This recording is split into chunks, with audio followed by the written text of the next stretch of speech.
నైతిక హక్కు లేదు కాబట్టి ఒళ్ళు దగ్గర పెట్టుకోవాలని చెప్తున్నాము. లేకపోతే తీవ్రమైనటువంటి పరిణామాలు జరగబోయేటువంటి పరిణామాలకు మీరే బాధ్యత వహించేస్తుంది. హరీష్ రావు గారు ఒక సీజన్డ్ పొలిటీషియన్ కాబట్టి హరీష్ రావు గారికి నేను విన్నవించుకుంటున్నాను, మీ వాళ్ళని కంట్రోల్ చేయండి, కంట్రోల్ తప్పిపోతున్నారు, మరి అద్దు మీరు మాట్లాడుతూ ఉన్నారు.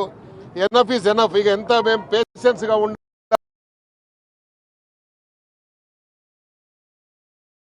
ఉండాలో, ఎంత ఓపికతో ఉండాలో అంత ఓపికతో ఉన్నాము. ఇక ఓపిక నశించే వరకు మమ్మల్ని పరీక్షించొద్దని చెప్పి మేము హెచ్చరిస్తున్నాము.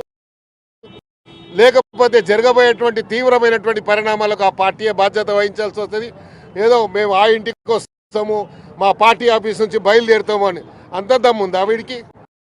అంత దమ్ముంటే చూపిరా, నీకు చూపిస్తాను నేను కూడా.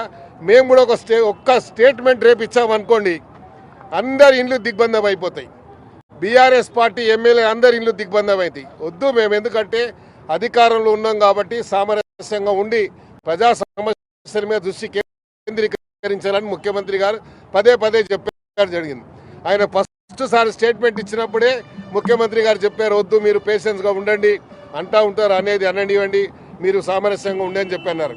పిఎస్సి చైర్మన్ మీద మీరు వాగ్దానం చేస్తున్నారు.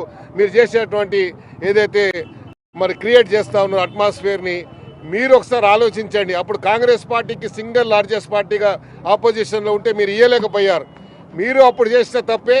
మీరు చేసినటువంటి దాన్ని మీరు చేస్తే మరి సంసారం అవుతుంది, వేరే వాళ్ళు చేస్తే వ్యభిచారం అవుతుందా?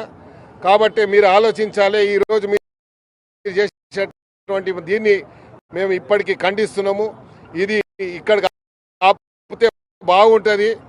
లేదు మేము వాళ్ళ తీసుకొస్తాము, 100 తీసుకొస్తాం,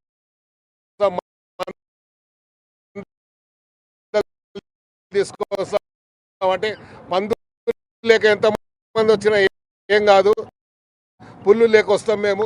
ఎప్పుడు ఎక్కడ జవాబు చెప్పాలో అక్కడ జవాబు చెప్తాం.